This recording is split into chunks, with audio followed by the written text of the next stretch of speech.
No existe hoy día un judaísmo exactamente igual al que recibimos de Moshe. No existe. ¿Por qué? Por la simple razón que nuestras condiciones han cambiado. Y por tanto nos hemos visto en la necesidad de hacer innovaciones, cambios, replanteamientos, adaptaciones, contextualizaciones, para poder hacer relevante, significativa, práctica, la esencialidad de la fe que no cambia y que recibimos directamente de Moshe. Y estos cambios son los que explican las diferencias en costumbres, prácticas y ritos que, lejos de disminuirnos, si lo interpretamos correctamente, no hacen sino enriquecer y embellecer la belleza pluralista del judaísmo. O sea, nadie, no creas la falacia de alguien que venga diciéndote: yo represento al auténtico judaísmo y los demás están equivocados. Nadie puede decir: mi judaísmo es el único autorizado y los demás están condenados. Tenemos que aceptar la unidad en la diversidad. Decir lo contrario, como expliqué y como he dicho en otras clases, sería tan ingenuo como escuchar a una piña decirle a una manzana: por cuanto tú no eres piña, no eres fruta. Tanto la piña como la manzana, como la naranja, como el mango, son frutas, todas son frutas, con diferentes formas, diferentes colores, diferentes sabores, y las necesitamos todas, porque todas tienen algo nutritivo. De la misma manera nos necesitamos todos unos a otros. Pues Dios ha dado algo especial a cada expresión del judaísmo. Y lejos de debilitarnos, la diversidad nos complementa y nos fortalece. Y como un subproducto de este esfuerzo, esta serie que estamos desarrollando con la ayuda del cielo y que está dirigida precisamente para ti, que has abrazado en un punto dado de tu vida las raíces hebreas de la fe, con todos los descubrimientos teológicos, hermenéuticos, exegéticos, culturales, etcétera, que el cielo te ha enviado, te va a permitir, te permite de hecho, tener la información necesaria para que tu decisión con respecto a qué escuela de pensamiento o qué tipo de judaísmo expresa mejor tu nueva identidad judía sea hecha sobre plenitud de conocimiento y de causa. La intolerancia es un grave pecado.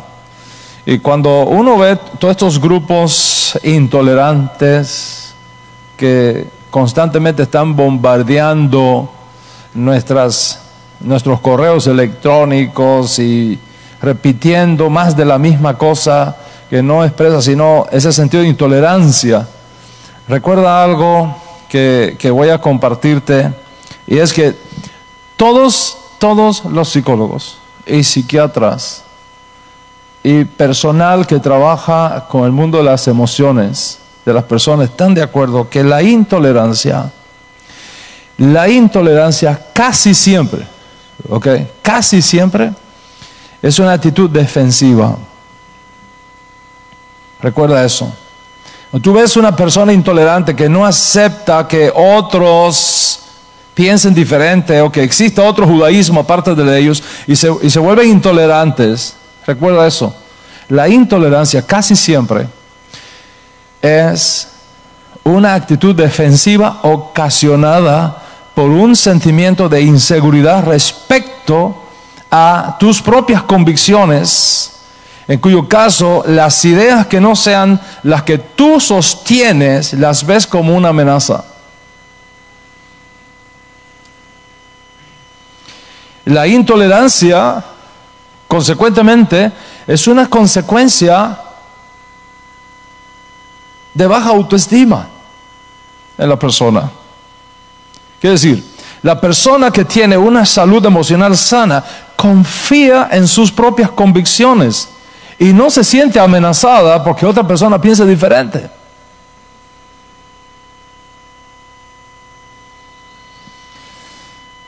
En clases previas yo he estado tratando de explicar esto específicamente porque en las comunidades emergentes que estamos viendo hoy día en todo el mundo, no solamente hay judíos, sino también justos de las naciones. Y enfatizamos ese principio, que ese judaísmo único, extraordinario, que recibimos una vez a través de Moshe en Sinaí, tiene también una ventana al mundo. Es decir, tiene una plataforma hebrea para los no hebreos, una rama judía para los no judíos, donde tú puedes descubrir tu porción de herencia ancestral de nuestro pueblo judío y vivir excepcionalmente tu nueva fe dentro de la riqueza de la provisión que el judaísmo ofrece para aquellos que no son necesariamente, biológicamente hablando, judíos, o que todavía, por alguna razón que uno respeta, no siente que están en condiciones de hacerse judíos por elección, sino vivir como justos de las naciones, gozando, por supuesto, de todos los privilegios y responsabilidades que eso implica. Y basado en lo que hemos estudiado hasta aquí, tenemos entonces un judaísmo, uno solo, venido de Moshe, pero que existen diferentes interpretaciones. Es decir, muchas escuelas de pensamiento, muchas tradiciones. Tenemos judaísmo tradicional, tenemos judaísmo ortodoxo, ultraortodoxo, hasídico, reformista, conservador, reconstruccionista, neoortodoxo, ortoconservador, caraíta, samaritano.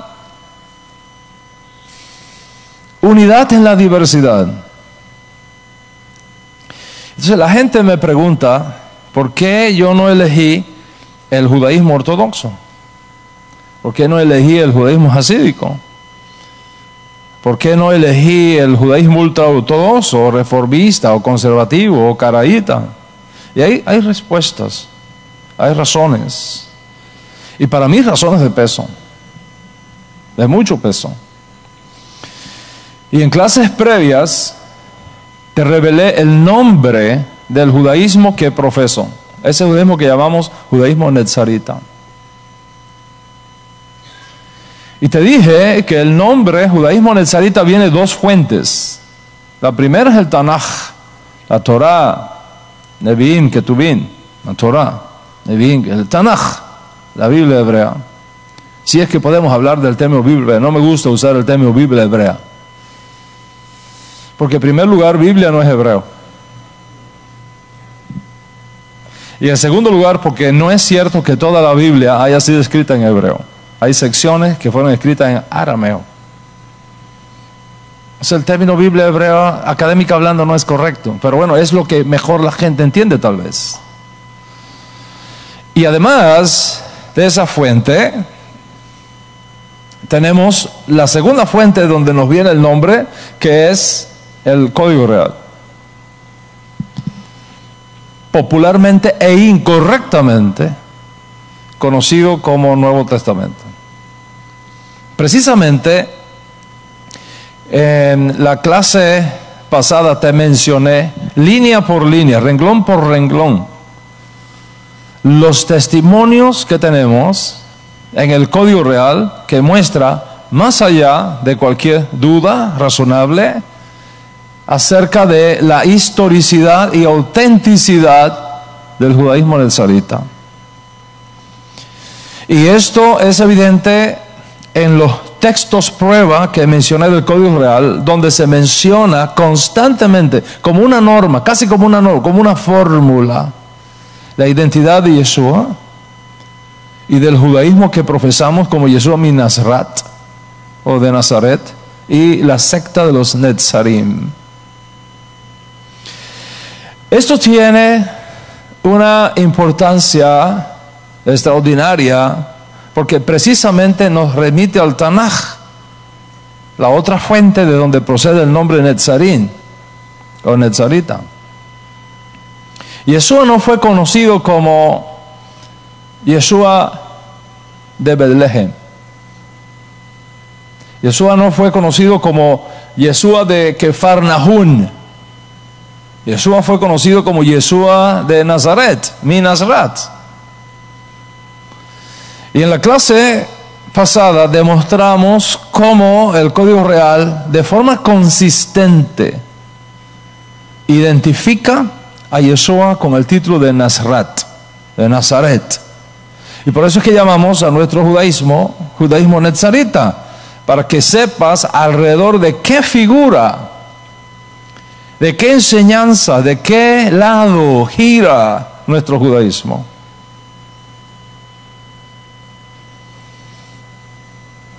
Consecuentemente, cuando uno tiene esa base informativa, uno puede entender la importancia del movimiento inicial de Yeshua, que no fue conocido como cristianismo, para nada, sino judaísmo netzarita, netzarim. O sea, ¿qué es lo que tenemos? Esto es lo que tenemos.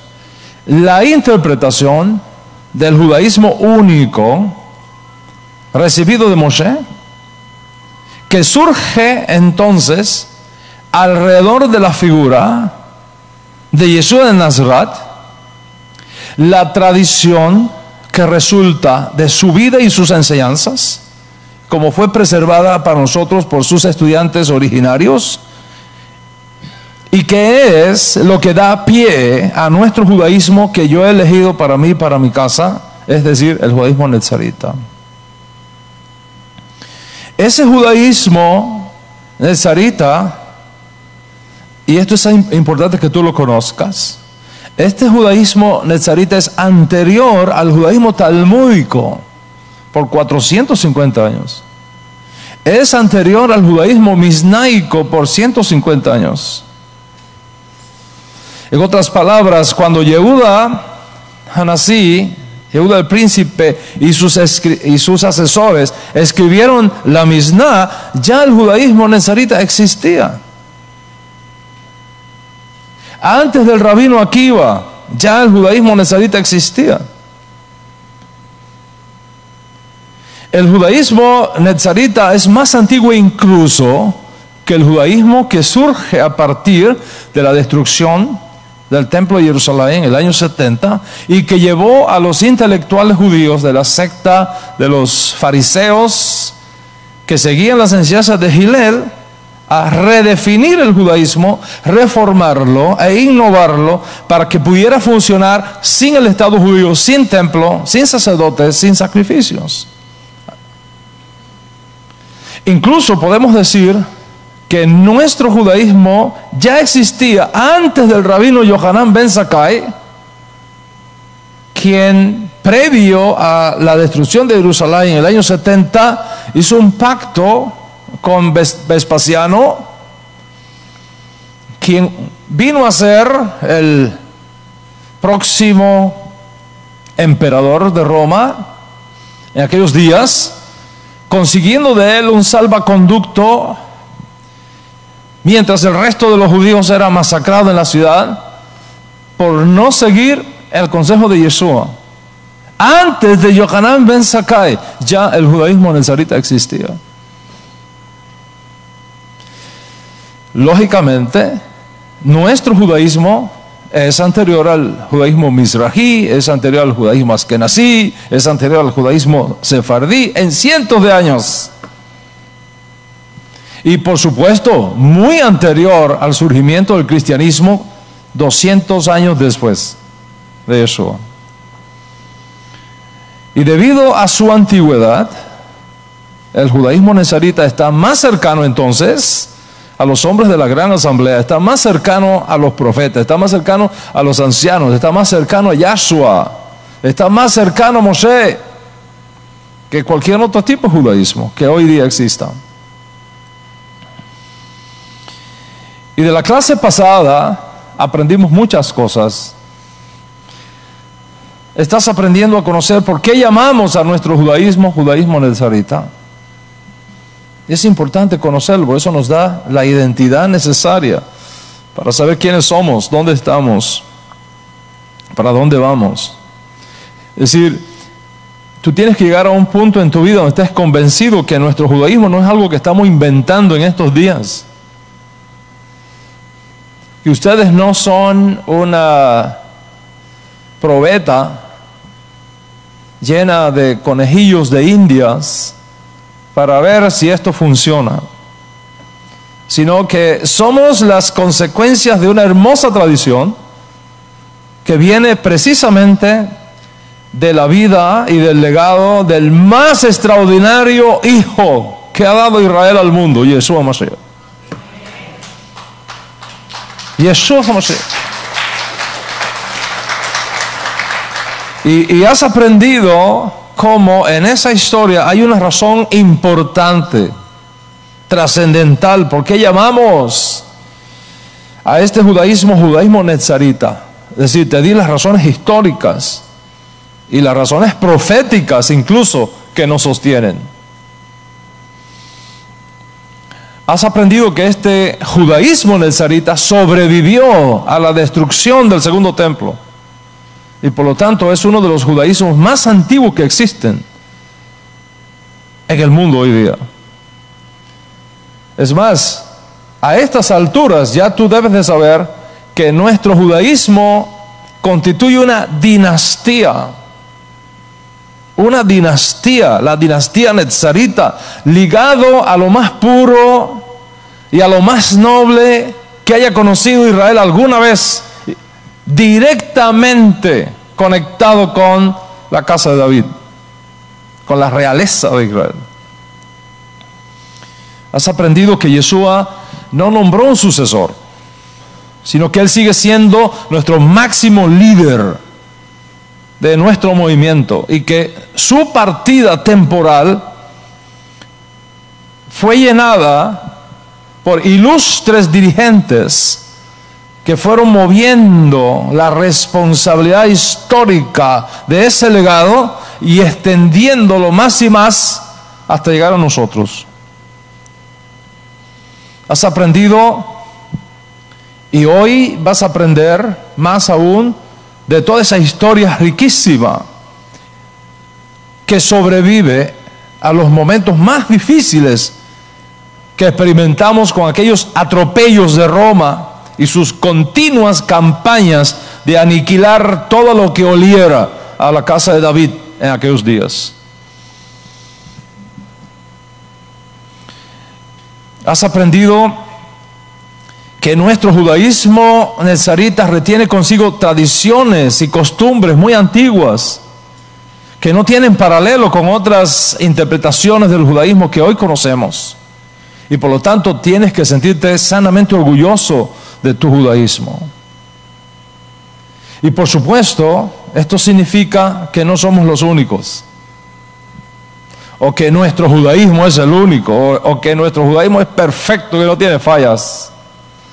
Ya te he explicado que nadie puede decir, mi judaísmo es el único que existe y los demás están equivocados. Hay cosas que Hashem ha entregado a otras expresiones del judaísmo que nos bendicen a nosotros, y que nos enriquecen a nosotros, y que nos fortalecen a nosotros, como hay cosas nuestras que los bendicen a ellos.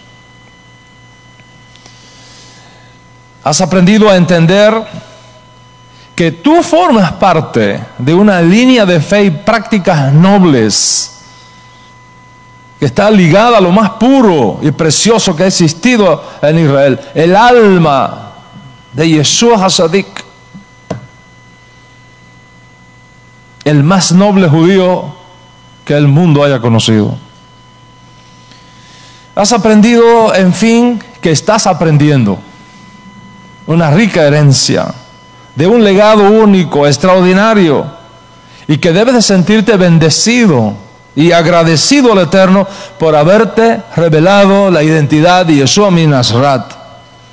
Este judaísmo con la luz de Mashiach y con la esperanza segura de la vida eterna en el mundo por venir. Esto es un regalo del cielo y de eso tenemos que estar siempre agradecidos. Y eso es lo que explica en parte por qué muchas de nuestras halajot, muchas de nuestras formas de vida y muchas de nuestras prácticas son únicas y muy nuestras, y que no necesariamente se encuentran en las formas más recientes del judaísmo que obedecen a circunstancias diferentes a las nuestras. Eso fue a grandes rasgos lo que hemos estudiado hasta el día de hoy. En la clase que nos ha convocado a todos aquí en este momento, quiero mostrarte evidencias históricas que te permitan sentirte más orgulloso aún del legado de nuestro judaísmo nazarita, al tiempo que conoces de esas grandes figuras que han formado el mundo embrionario en ese proceso de formación histórica que nos permite ubicarlos incluso en los difíciles momentos que ellos vivieron, de exilio, de persecuciones, de linchamientos, de odio sin causa a que fueron expuestos los líderes de nuestro judaísmo. Recuerda entonces que el judaísmo nazarita surge en la tierra de Israel, no afuera, dentro de la tierra de Israel. Surge antes de la destrucción de Jerusalén, que formó parte del multifacético mundo judío de aquellos días del segundo templo, donde estaban diferentes escuelas y tradiciones judías, como ya hemos aprendido en clases pasadas. Este judaísmo nazarita ha seguido vivo todo el tiempo, en ocasiones de forma visible. La mayoría de las veces tenemos que reconocerlo en la clandestinidad, escondido, debido a las persecuciones, debido a los asesinatos de nuestros líderes, pero nunca dejó de ser. Siempre ha estado ahí y ahora retoña con nuevas fuerzas. Ahora retoña con nuevos bríos como nunca antes en su noble, extraordinaria y complejísima historia. Quiero que entiendas esto, y lo voy a repetir otra vez porque es fundamental. Cuando Yeshua se ocultó de nosotros por un tiempo, no dejó un sucesor, nos dejó su legado, su inspiración, su neshama, su espíritu, pero Él sigue siendo el jefe máximo, la cabeza de nuestro movimiento. Y sus estudiantes originarios, bajo su autoridad, establecieron una corte de justicia, un Beidín, el Beidín Netzarita originario, en Jerusalén, bajo la directa autoridad de Yeshua, cuando les dijo: ustedes tienen autoridad para decidir qué se permite y qué no se permite, asegurándoles que cuando ellos se juntaran para tratar cualquier asunto alágico, ya sea 2 o 3 jueces nada más, allí iba a estar Él en medio de ellos.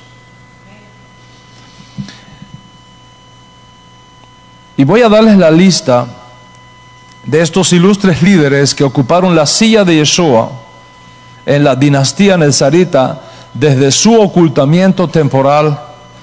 Antes, no obstante, quiero hacer una aclaración.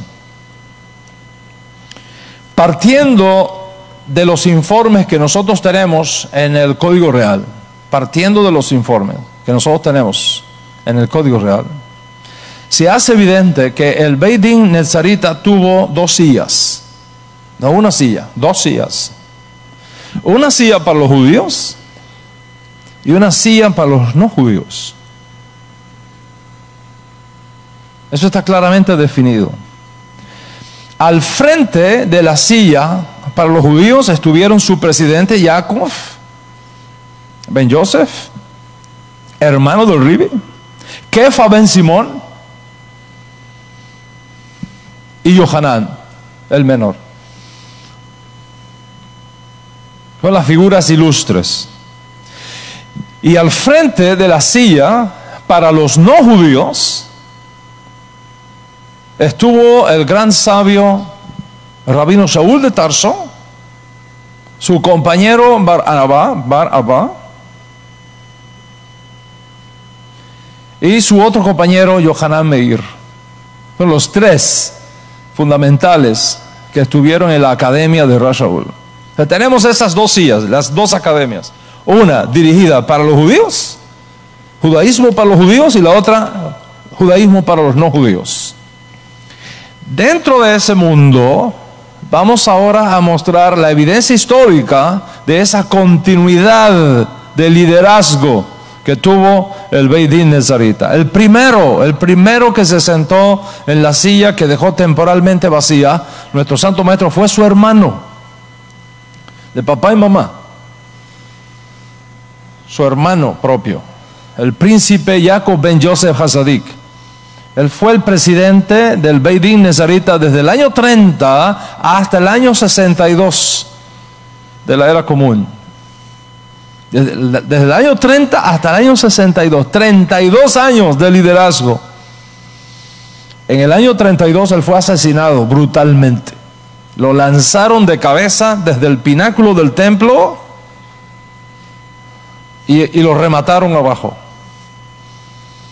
Los enemigos de nuestro movimiento. Él fue el primero. El segundo fue Simón Hasadik. Simón Hasadik, que fue el helenizado Cleofas. Fue el segundo príncipe netzarita, del cual tenemos información verificable. Siguiendo esa línea que existe en nuestro pueblo, que cuando muere un sádic, Dios levanta otro. Cuando se apaga una luz, Dios levanta otra. Y esa nueva luz que ocupó la silla de Jacob ben Yosef fue su excelencia, el príncipe Shimon Hasadik, desde el año 62 hasta el año 107, cuando fue asesinado por Trajano. ¿Y por qué fue asesinado por Trajano? Por ser descendiente de la casa de David. Porque Roma tenía pánico de los descendientes de la casa de David, por temor a que alrededor de él se formara un movimiento con la mira de restaurar la monarquía davídica en Israel.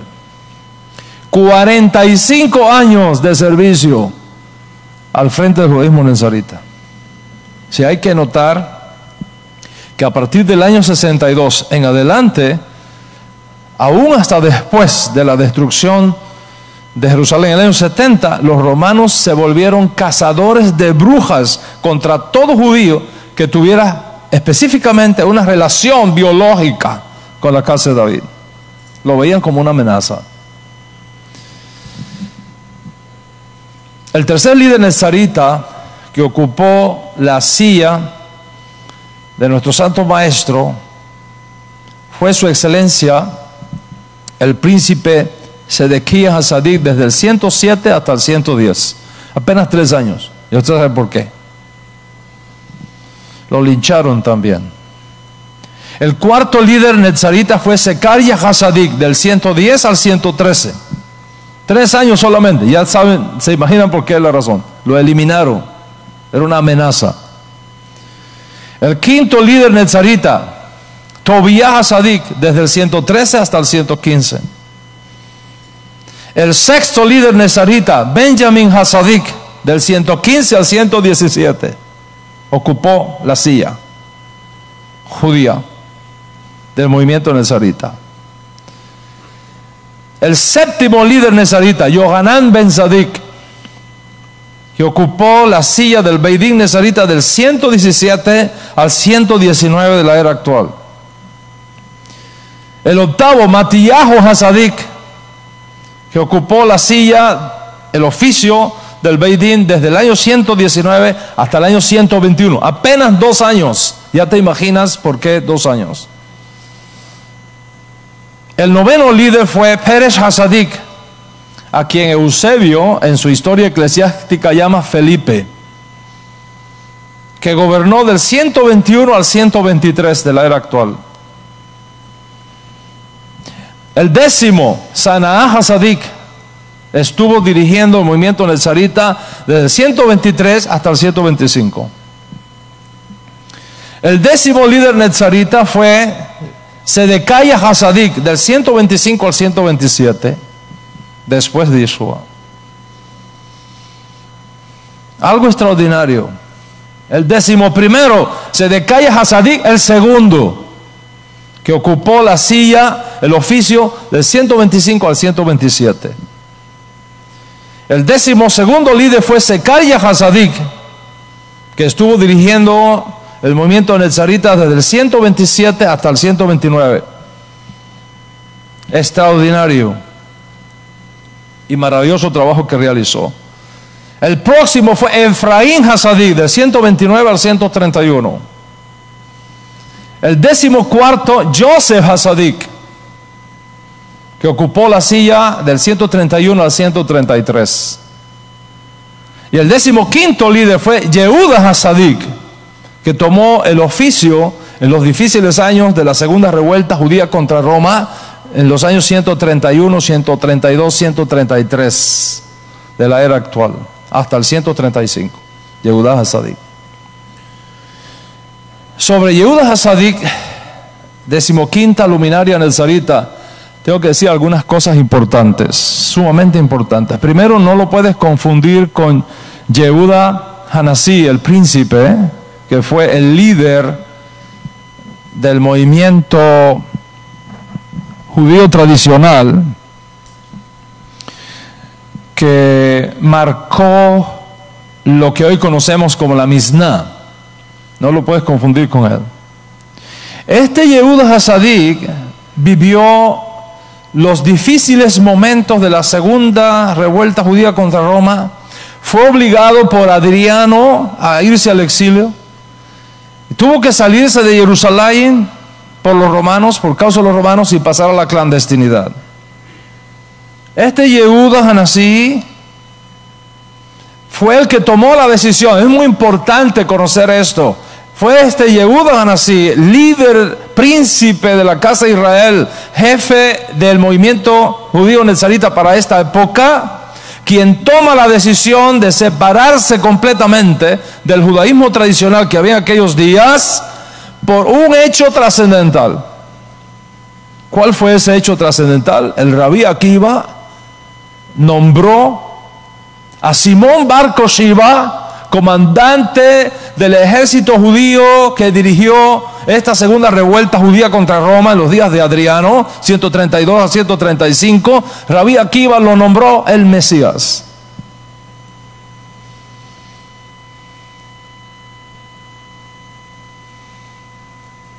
Y cuando Yehuda Hasadik oyó esto, dijo: definitivamente nosotros no podemos estar aquí, porque nosotros tenemos un Mesías que no puede ser negociado, que es Yeshua. Y tomó esa decisión. O sea, lo que causa esa separación es el nombramiento de Simón bar Koshiva como el Mesías de Israel, que hizo el Rabí Akiva. Es decir, el judaísmo nezarita bajo la dirección del príncipe Simón Hasadik, y el judaísmo fariseo hilelita bajo la dirección del rabino Yohanan ben Zakkai, aquel que pactó con Roma para lograr la sobrevivencia de Yavne, es lo que está en juego en todo este escenario. Y uno tiene que conocer estas cosas.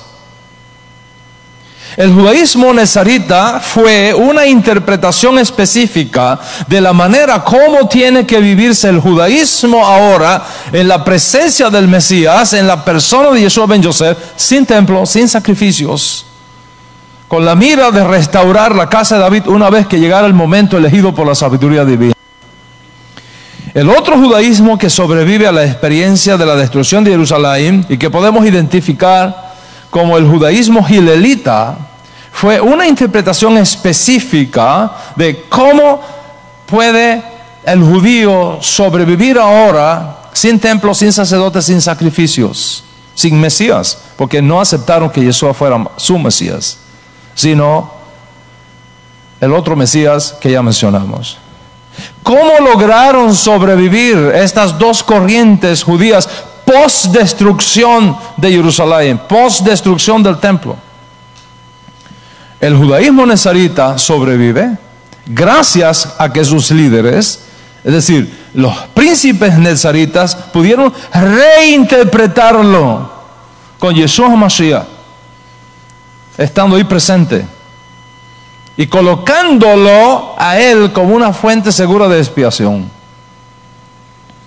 ¿Y cómo pudo sobrevivir a la tragedia de ese desastre nacional?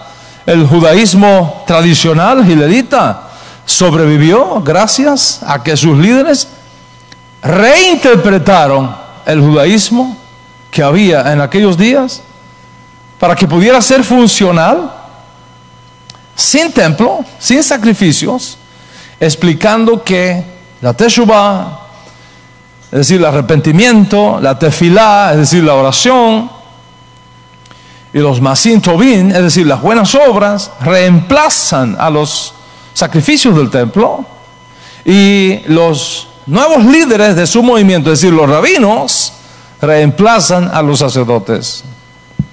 Y fue en esas condiciones que llegamos a los difíciles años del 132 al 135, cuando todos estos hechos ocurren y tanto los líderes nezaritas como los rabinos fariseos fueron asesinados o tuvieron que irse al exilio, a la clandestinidad, como personas no gratas por el imperio. Recordemos que fue en esta época cuando el emperador Adriano declaró al judaísmo ilegal en el imperio.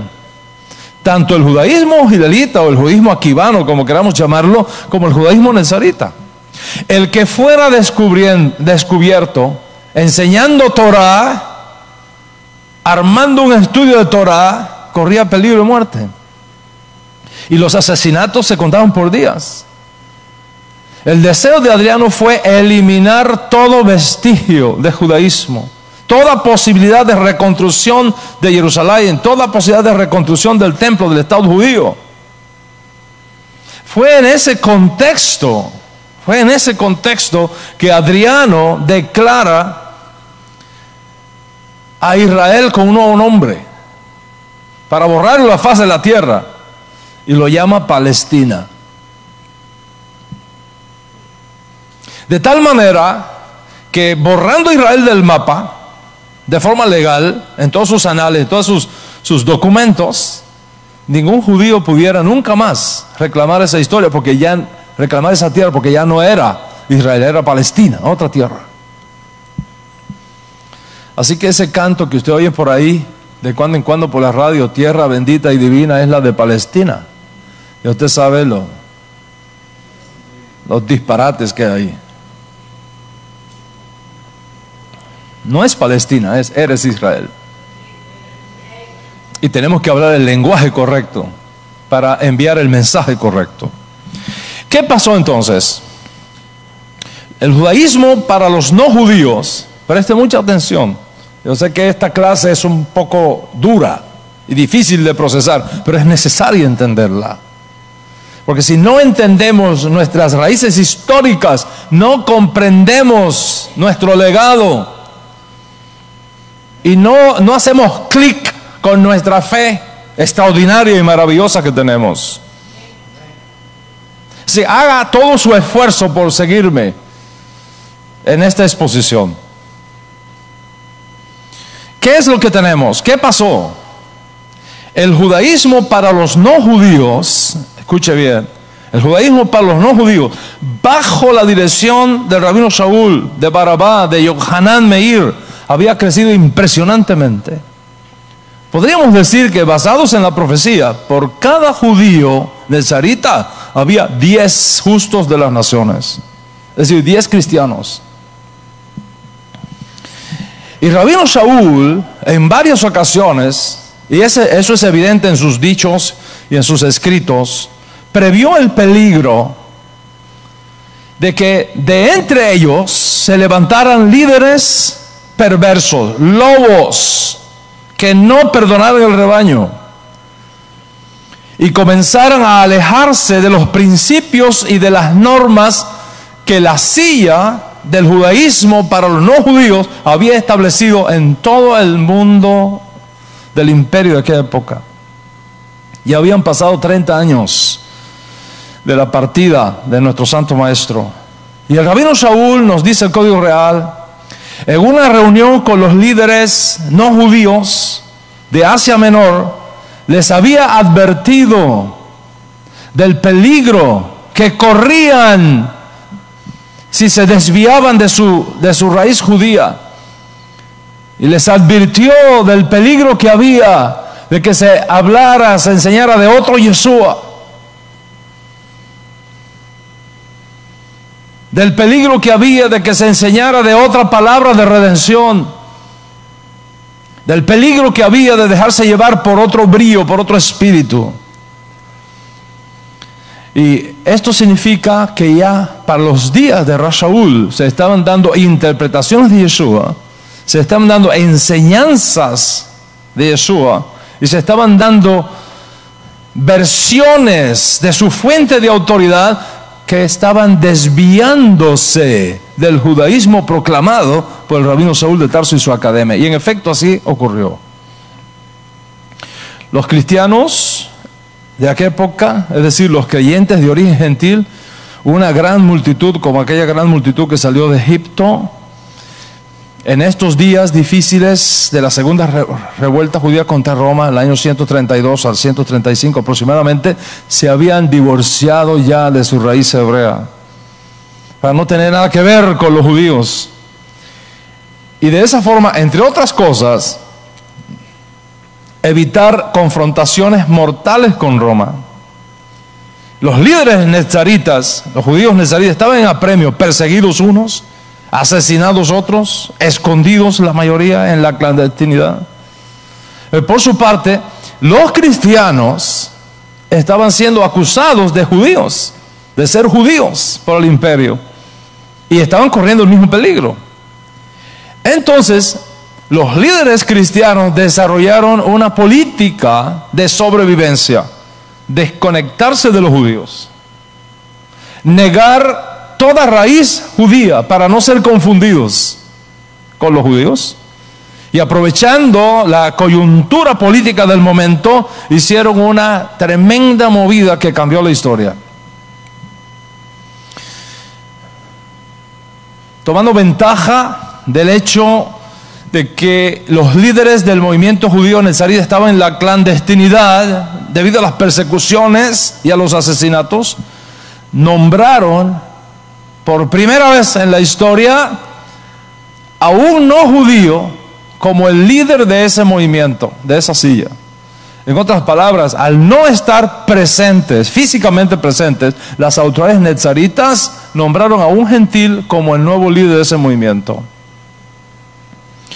Recuerda que la silla del Beit Din nezarita había quedado vacía por esta ola de asesinatos, de asaltos, de persecuciones de los romanos contra los judíos, y especialmente contra los judíos que tenían conexión biológica con la casa de David, según hemos explicado.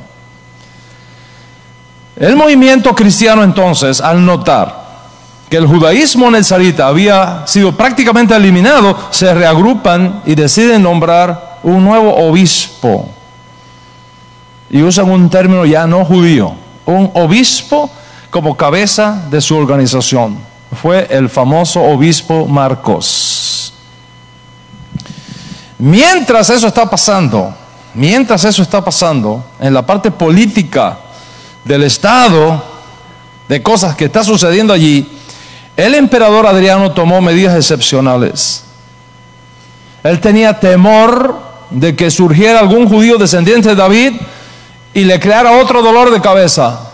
Y entonces, para evitar toda posibilidad, la más mínima posibilidad del resurgimiento de la dinastía davídica, el emperador Adriano ordenó arar a Jerusalén, cambiarle el nombre a la ciudad y, como dije, cambiarle también el nombre a la tierra de Israel. Es decir, cerrando toda posibilidad legal de que se levantara algún netzarita descendiente de David o cualquier otro descendiente de David como Simón Bar Kokhba y pudiera reclamar el trono de Jerusalén y establecer la monarquía en la tierra de Israel.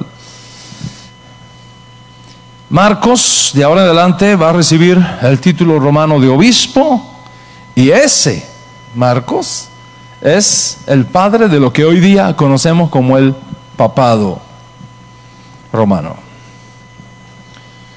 Aprovechando que los judíos tuvieron que irse a la clandestinidad, y especialmente los descendientes de la casa de David, que se habían mantenido unidos, el judaísmo netzarita, este nuevo liderazgo cristiano se toma la autoridad de nombrar a un no judío al frente del movimiento, y eso devino en lo que hoy conocemos como cristianismo.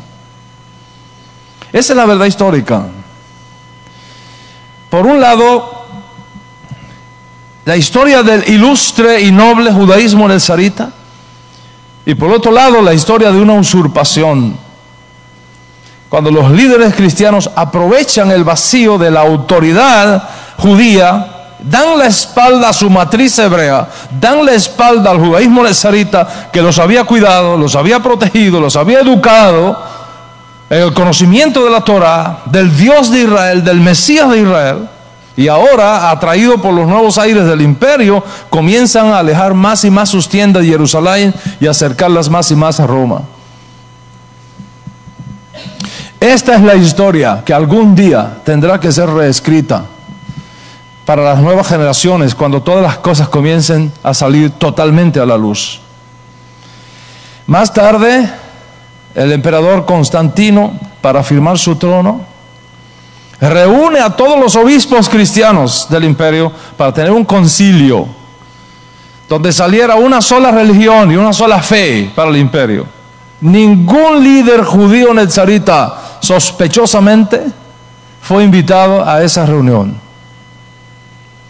Y por votación y bajo la supervisión imperial, los obispos votan por llamar a Jesús su nuevo Dios, el domingo su nuevo día de adoración, y la iglesia el nuevo pueblo escogido. Era el año 325 de la era común, la consumación de la usurpación. Y desde entonces todos los escritos judíos comienzan a ser manipulados, reeditados, para que esté en línea con la nueva teología del nuevo pueblo escogido. Y por consideraciones teológicas se comienza la campaña de esconder la verdadera identidad de Yeshua, la verdad de su misión, la verdad de su identidad y la verdad del judaísmo nezarita. Se le prohíbe a los cristianos tocar nada que fuera judío. Se cambia el calendario. Se cambian los días de adoración. Todo se cambia. Y en una carta que escribió el propio Constantino, y de lo cual hay evidencia histórica,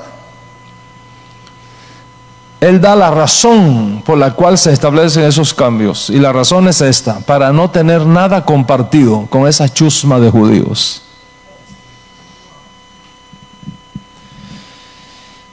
Incluso tuvieron el atrevimiento de nombrar a los nezaritas herejes, porque guardaban la ley de Moisés, la circuncisión y el Shabbat. y todo lo que es distintivo del judaísmo de Moshe y de la casa de David. Y esto que estoy hablando no lo estoy sacando del aire. Es el resultado del estudio realizado por muchos historiadores y por mí mismo, consultando fuentes históricas, con horas de investigación, para facilitarte a ti en una conferencia como esta, en síntesis, en una cápsula, el resultado de todo este estudio, de toda esta investigación. Y para aquellos que les gusta ir más allá de los límites naturales que tiene una conferencia como esta, les recomiendo que si tienen chance, vayan a Amazon.com y compren el libro The Conflict of the Church and the Synagogue, escrita por James Parkes, para que usted tenga una información detallada de estos hechos. Todos los historiadores imparciales, están de acuerdo en una cosa: el cristianismo se desarrolló como una religión completamente separada del judaísmo, y específicamente del judaísmo nazarita, con la mira de protegerse del imperio por un lado y facilitar la entrada a los paganos por el otro lado, resultando en el surgimiento del antisemitismo moderno, el peor enemigo que tiene Israel. Y en ese proceso, sin duda, los líderes nazaritas creyentes, pro-Torah y seguidores firmes del Rabbi Yeshua fueron víctimas de aquellas batallas políticas. Fueron vendidos a cambio de favores con el Estado y el dominio imperial que vino después. Y el resultado de todo esto es que se le ha vendido al mundo la idea de que el cristianismo, como ahora lo conocemos, es la religión que Jesús estableció como sustituta del judaísmo único venido de Moisés. Imagínate, qué anacronismo, qué falacia. Y cuando tú profundices sobre este tema, te encontrarás con decretos oficiales de reyes, de emperadores, de sacerdotes, de obispos, de monjes, de poetas, políticos, intelectuales, alterando aquí y allá los escritos judíos, incluso los textos del Nuevo Testamento, por consideraciones teológicas, a fin de alcanzar aquellos objetivos que son diferentes, totalmente diferentes a las enseñanzas judías establecidas por nuestro Santo Maestro y perpetuada en el legado extraordinario del judaísmo nazarita. Y cuando tú rastreas exhaustivamente las raíces cristianas, percibes inmediatamente que no contienen para nada la enseñanza original de Yeshua, ni de sus estudiantes originarios. Y les digo esto porque ha sido mi propia experiencia personal. Yo recuerdo los días, hace que más de 25 años, cuando estaba haciendo mi trabajo de tesis en la maestría de divinidad que hice en aquella época.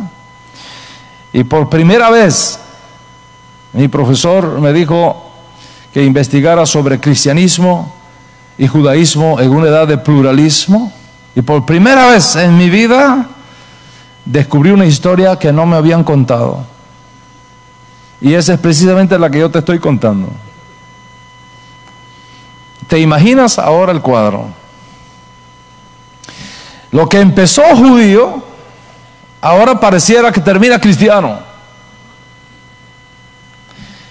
Y esto es lo que la gente piensa: que Yeshua vino a crear una religión nueva llamada cristianismo. Eso es lo que está en la mente de la mayoría de la gente. Y eso es lo que explica por qué en la mente de la mayoría de nuestro pueblo judío todavía consideran que cuando un judío reconoce a Yeshua como Mesías, automáticamente corta su relación con el pueblo judío, se convierte a una religión diferente Es decir, al cristianismo, y consecuentemente deja de ser judío.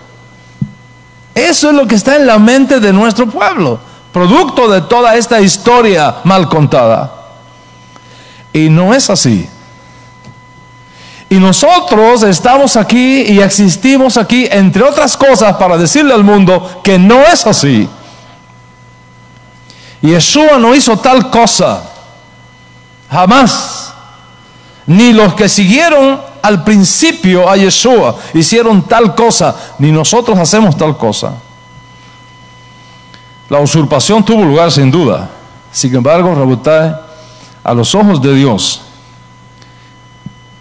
nada que se toma por usurpación quedará finalmente usurpado.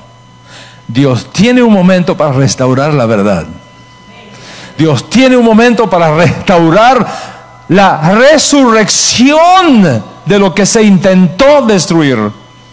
Y así como nosotros hemos visto con nuestros propios ojos la resurrección del Estado judío en el año 1948, después de haber sido destruido por Adriano, así estamos ahora viendo el resurgimiento del judaísmo nazarita, del cual todos nosotros somos partícipes, trayendo sobre nosotros la riqueza de ese judaísmo del primer siglo, y por supuesto también, Baruch Hashem, las riquezas de las tradiciones sefardíes, por donde fueron llevados nuestros ancestros por la sabiduría divina, así como la riqueza del resto de las interpretaciones del judaísmo multifacético en que existe hoy día el judaísmo único que recibimos directamente de Moshe desde Sinaí.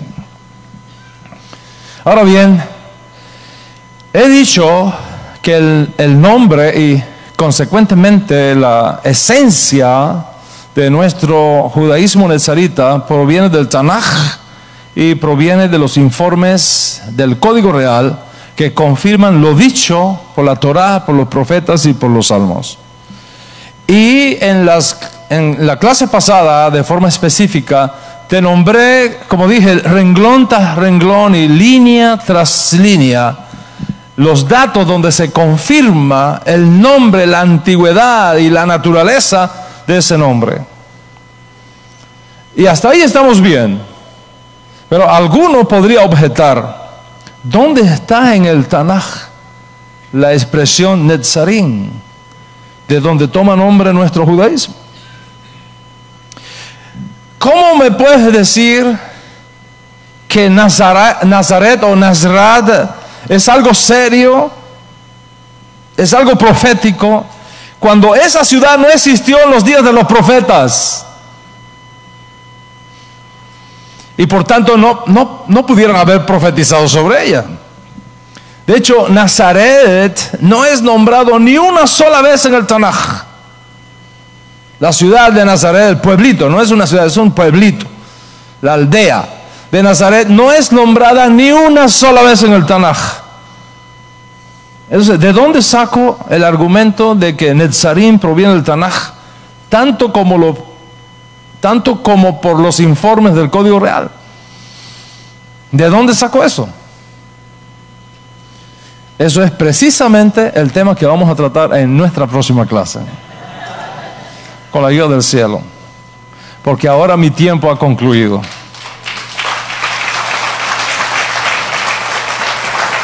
Será entonces, escuche, será entonces con la ayuda del cielo en mi próxima clase, la próxima entrega, que les mostraré los detalles escondidos sobre estos secretos de nuestra fe, que la enriquecen y la fortalecen, como también enriquecen y fortalecen nuestra visión como nunca antes.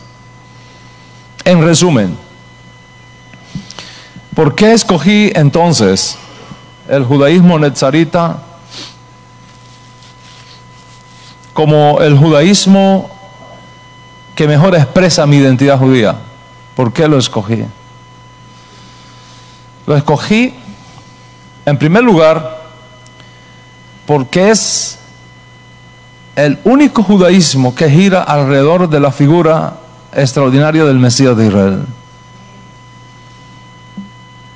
En segundo lugar, porque es Es el judaísmo que tiene una historia maravillosa, donde se conjugan la Torá, los profetas, los salmos, los escritos sagrados, con lo mejor que se puede concebir en Israel, es decir, el alma extraordinaria de nuestro Ribi HaKadosh, y eso me hace clic,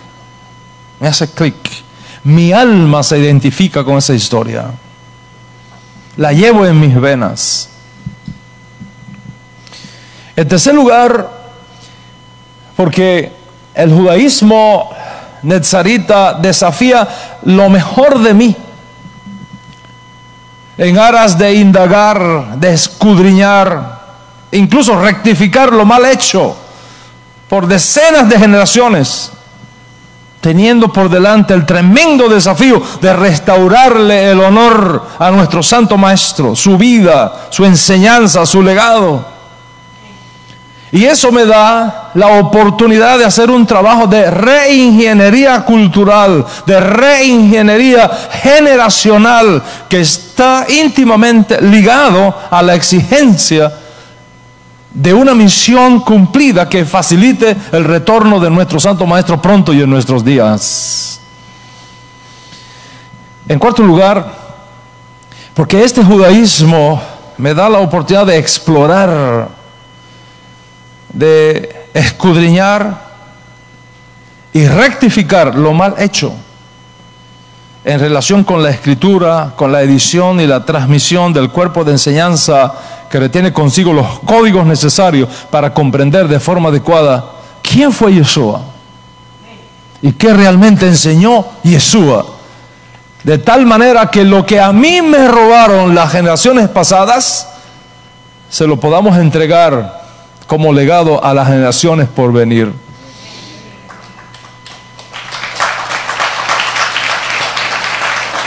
En quinto